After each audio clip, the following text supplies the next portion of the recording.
मत्ती सुसमाचार 7 अध्याय 13-14। साँघुरो ढोकाबाट भित्र पस, किनभने विनाशमा पुर्याउने ढोका फराकिलो र बाटो सजिलो हुन्छ र यसबाट भित्र पस्नेहरू धेरै हुन्छन्।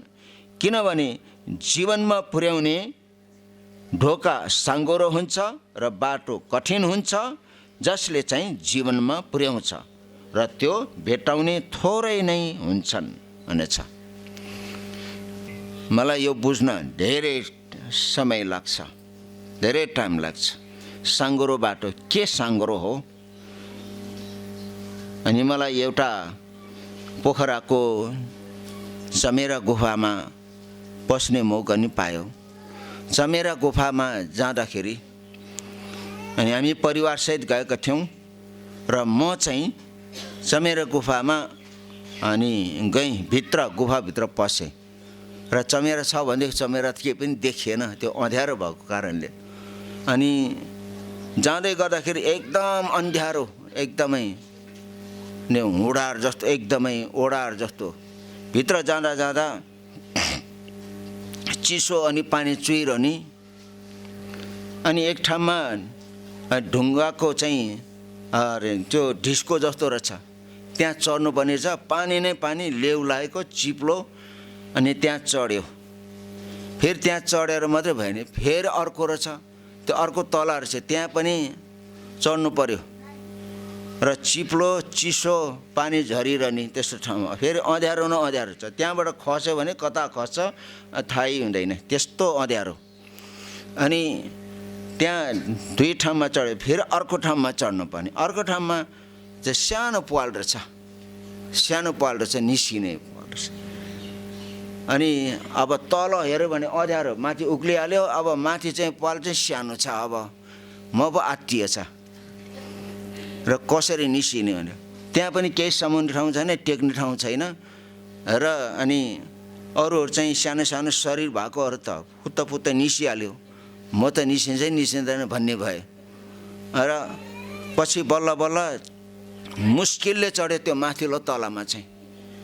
अनि मुस्किलले चढ्यो त्यो केमा, अनि खुट्टा राखेर हात राखेर अनि निस्क्यो। अनि टाइटसँग निस्किनु पर्दछ, एकदम टाइटसँग निस्किनु पर्दछ। पालै सानो छ र निस्किसकेपछि बल्ल मलाई अनि ढुक्क भयो। अरे साँघुरो बाटो र फराकिलो बाटो, साँघुरो ढोका र फराकिलो ढोका।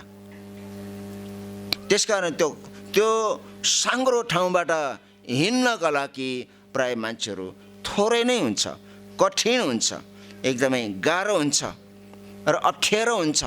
उकालो ओह्रालो, लामो र एकदमै अप्ठ्यारो। त्यो बाटोमा चाहिँ बिस्तारै हिँड्नुपर्छ, विचार गरेर हिँड्नुपर्छ र अप्ठ्यारो हुन्छ। अनि एक्लै हिँड्नुपर्ने हुन्छ र त्यहाँ चाहिँ भिडका भिड हिँड्न सकिँदैन। त्यहाँ चाहिँ बिस्तारै कतै भित्ता समाउँदै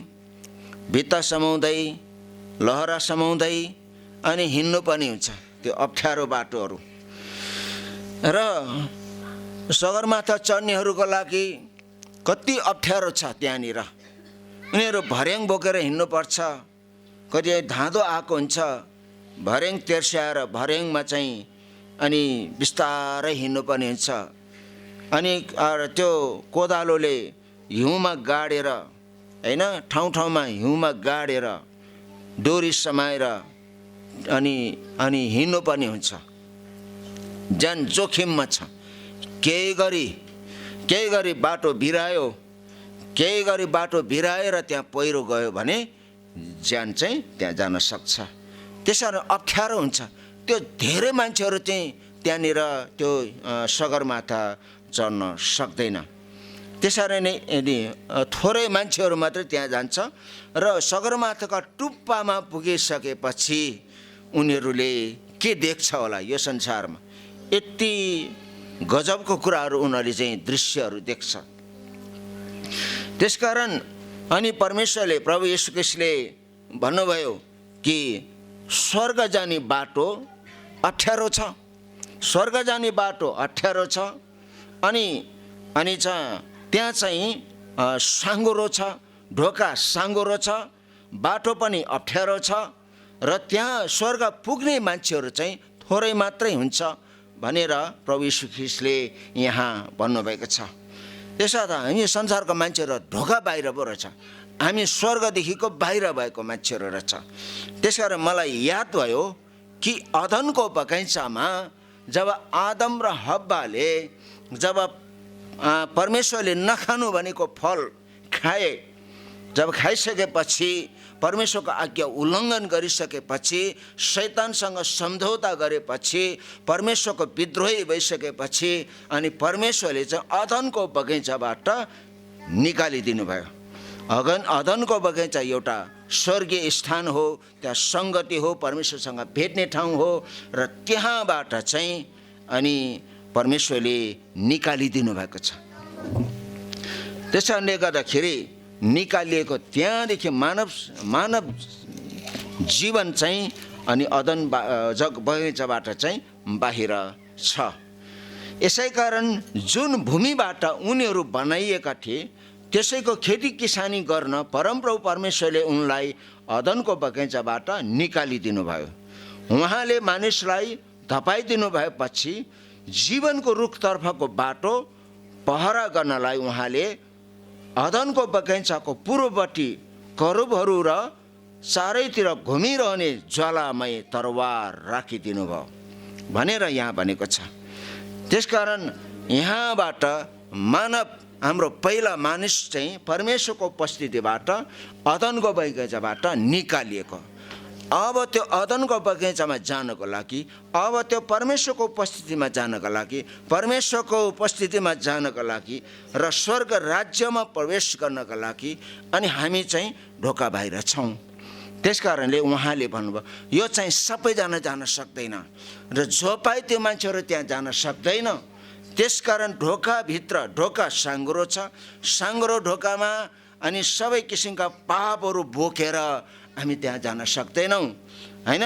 त्यहाँनिर पापहरू बोकेर त्यो साँघुरो ढोकामा छिर्दैन।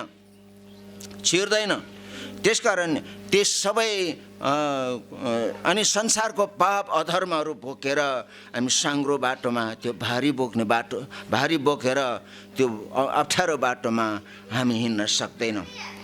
त्यसकारणले जब ठुलो बाटोमा हिँड्दाखेरि चाहिँ जति पनि भारी बोक्न सक्छ, जति पनि धन सम्पत्ति, जति पनि मोज मस्ती के छ, पापको कुराहरू जे मनलाई त्यो गर्न सक्छ, त्यो हिँड्न सक्छ, मोज मस्ती गर्न सक्छ अनि र पाप गर्न सक्छ, जे मनलाई आफ्नो खुसी जिउन चाहन्छ त्यो भनेको चाहिँ र आफू केन्द्रित जीवन हो भने ख्रिस्टको साँघुरो बाटो भनेको धार्मिकताको जीवन, त्यो चाहिँ ख्रिस्ट केन्द्रित जीवन, ख्रिस्ट केन्द्रित जीवन भएर जिउने हो भनेदेखि साँघुरो बाटो छ।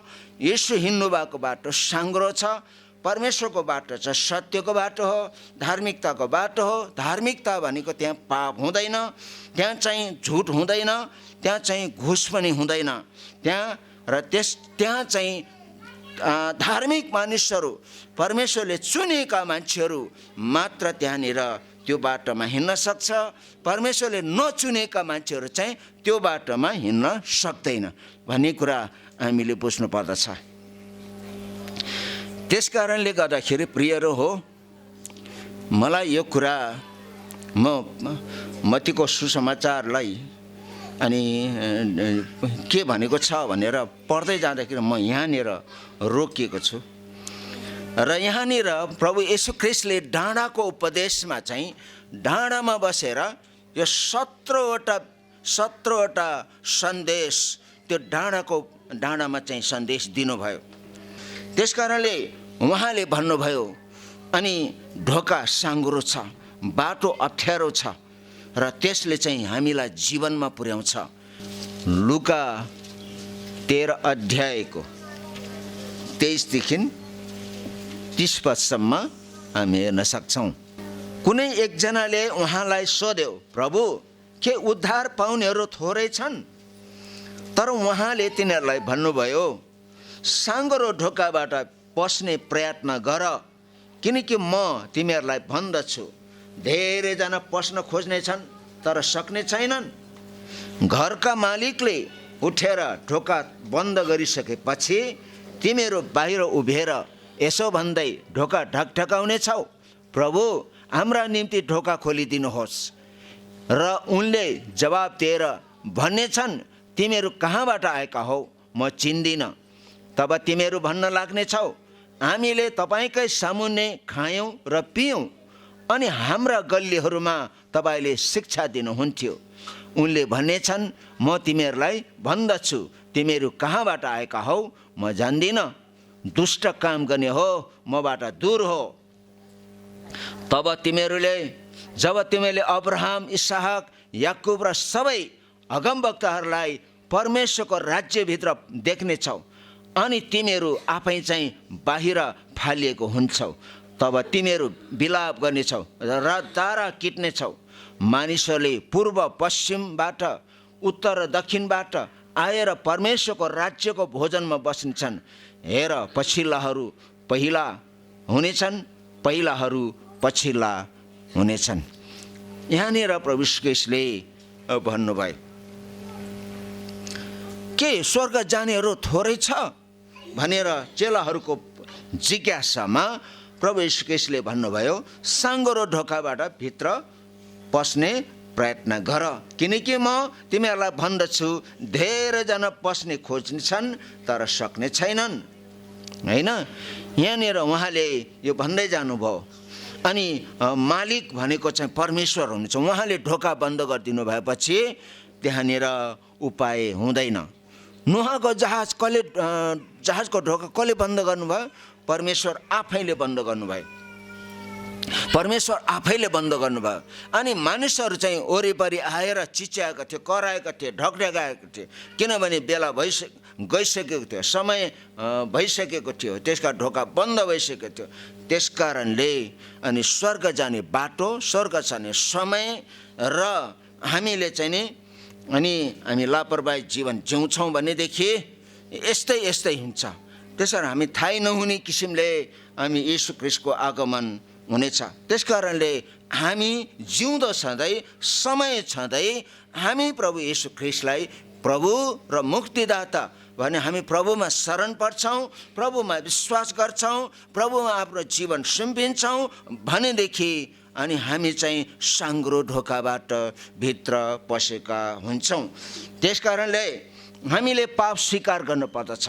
हामी चाहिँ आमा बाबुबाट नै, आदमबाट नै पाप लिएर आएका छौँ। आदमले पाप गर्यो अनि त्यो पाप सर्दै आयो अनि त्यो पाप सर्दै आएका थियौँ र अनि प्रभु येशू ख्रीष्टले ठिक समयमा कल्वरी क्रुसमा चाहिँ बलिदान चढाउनु भयो र त्यो शराब, त्यो पाप, त्यो अधर्म चाहिँ क्रुसमा बिसाउने मौका पायो र येशू ख्रीष्टले बिसाउने ठाउँ दिनुभयो र हामी त्यहाँ विश्वास गर्दछौँ र बोझले लादेकाहरू, पापले लादेकाहरू जब क्रुसको बेदीमा बिसाउँदछौँ, पाप स्वीकार गर्दछौँ, आफूलाई इन्कार गर्दछौँ, आफूलाई नम्र तुल्याउँदछौँ र अनि आफूलाई चाहिँ इन्कार गर्दछौँ, यी सबै क्रुसको बेदीमा राख्दछौँ। अनि जब येशू ख्रीष्टसँग नाता सम्बन्ध जोड्दछौँ तब तपाईँको जीवनमा येशूको जीवन तपाईँमा सर्दछ र तपाईँ जीवनभित्र प्रवेश गर्नुहुनेछ।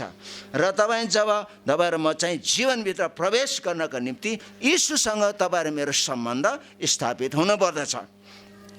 त्यसकारणले प्रभु येशू ख्रीष्टले अनि त्यो उहाँ आफैले हामीमाथि आएका क्रोध, हामीमाथि आएका दण्ड, हामीमाथि आएका श्राप, हामीमाथि आएका रोग, यो सबै नै ख्रीष्ट येशू आफैले लिनुभयो र हामीलाई चाहिँ जीवन दान गर्नुभयो र येशू ख्रीष्टले हामीलाई जीवन दिनुभएको छ र उहाँलाई अनि हाम्रो यो पुरानो जीवनलाई क्रुसमा सुम्पेर अनि येशूबाट हामीलाई अनन्त अजम्मरी जीवन स्वीकार गरेर जब प्रभुसँगको सम्बन्ध जोडिन्छौँ भने तपाईँ र म त्यो साँघुरो ढोकाबाट भित्र पसेका हुन्छ। नम्रता, आफूलाई नम्र तुल्याउने, आफूलाई म पापी हुँ भन्ने र आफ्नो घमण्डलाई त्याग्ने अनि सबै संसारको कुराहरूलाई त्याग्ने र त्यसरी येशूसँग जब हामी पाप स्वीकार गर्दछौँ तब हामी प्रभुलाई अनि ग्रहण गर्दछौँ, तपाईँ जीवन बाँच्नेछ। येशू प्रभुले चाहिँ यूहन्ना 10:9 भन्नुभएको छ, ढोकामा नै हुँ, यदि कोही मानिस मबाट भित्र पस्यो भने त्यो बचाइने छ र भित्र बाहिर आउने जाने गर्नेछ, खर्कमा चर्न पाउने छ। हेर्नुहोस्, येशू ख्रीष्टले भन्नुभयो त्यो ढोकामै हुँ, त्यो अप्ठ्यारो ढोकामै हुँ र म भित्र पस्यो भने तिमीहरू सुरक्षित हुनेछौ, भित्र आउनेछौ, बाहिर आउनेछौ, तिमीहरू सुरक्षित हुनेछौ र खर्ग पाउनेछौ भनेको अनि जीवनको भोजन पाउनेछौ अनि आत्माको भोजन पाउनेछौ, अजम्मरी जीवनको सङ्गति पाउनेछौ भनेर प्रभु यीशु ख्रीष्टले यहाँनिर भनिरहेछ।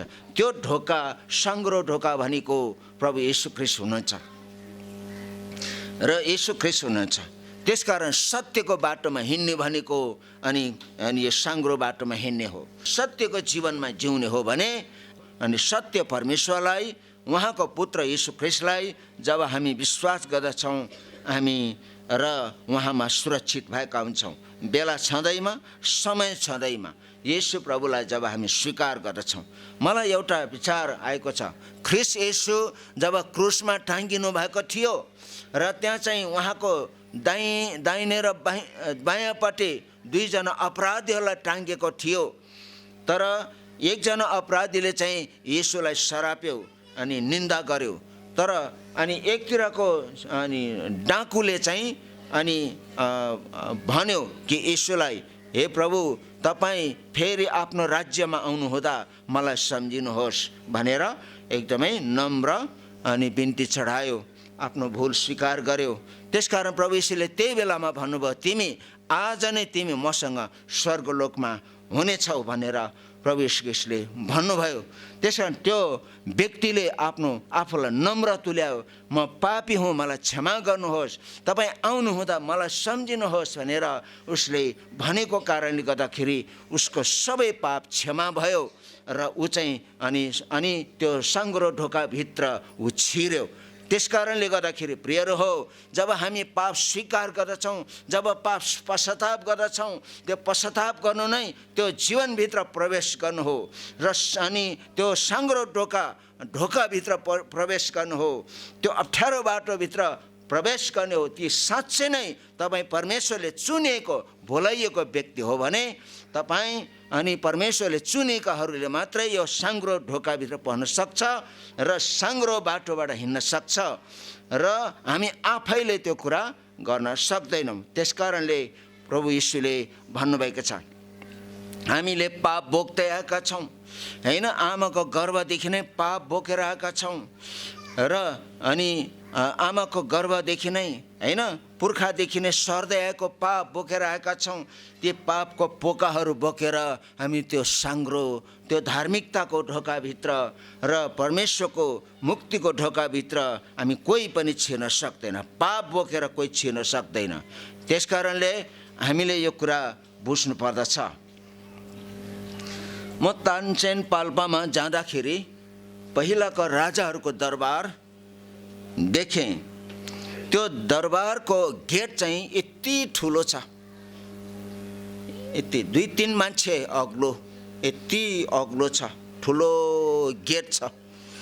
त्यो गेटभित्र खोलेपछि पालेले चाहिँ 3-4 जना लगाएर एउटा ढोकामा 5-6 जना, यता 5-6 जना मिलेर त्यो ढोका खोल्नुपर्छ। अनि राजाहरू घोडा सवारमा आउँदाखेरि चाहिँ नि बाहिर जाँदाखेरि ढोका खोल्ने, अनि बाहिरबाट भित्र आउँदाखेरि ढोका खोल्ने, अनि बेलुका भएपछि ठ्याक्क बन्द गर्ने, अनि आग्लो लगाउने र 24 घन्टा त्यहाँ पालेहरू बस्ने। त्यो ढोकामा सानो ढोका हुन्छ, मान्छे छिर्ने ढोका हुन्छ।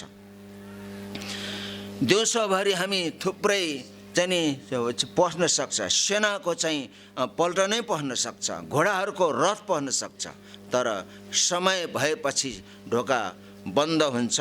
बन्द भएपछि अनि जो पाए त्यो जान सक्दैन। त्यसको लागि विशेष व्यक्तिहरू मात्र पस्नको लागि सानो ढोका, मान्छे छिर्ने मात्रै ढोका हुन्छ। त्यसकारणले त्यो बेलामा सामान बोकेर आउँदा ढिलो भयो भने के गर्छ त? अनि घोडामा सामान लादेर आएको छ, खच्चडमा सामान लादेर आएको छ, अनि आउँदा आउँदा चाहिँ ढोका बन्द भयो भने के गर्छ? त्यसैले अरबमा चाहिँ के गर्छ भने उँटमाथि लादिएको सामानहरू अनि अब ढोका बन्द भयो, अब छिर्न सक्दैन। त्यसैले उनीहरूले चाहिँ के गर्छ अनि उँट चाहिँ बस्छ, सबै सामानहरू झार्नुपर्छ अनि उँट मात्रै छिर्नुपर्छ, एक्लै छिर्नुपर्छ। त्यसरी नै हामी परमेश्वरको राज्यभित्र पस्न ढिलो भयो भने हेर्नुहोस् र हामी अनि त्यो पापमा लटपटेका छौँ, पापको भारी बोकिरहेका छौँ, पाप दोहोऱ्याइरहेका छौँ भनेदेखि अनि पाप बोकिराखेको छ भने त्यो मान्छे छुट्न सक्छ। त्यसकारण त्यो साङ्ग्रो ढोकाभित्र हामी पस्न सक्दैनौँ, त्यो पोकाहरू पोकेर हामी पस्न सक्दैनौँ। त्यसकारणले यहाँ परमेश्वरको वचनले चाहिँ यही कुरा झल्काएको छ।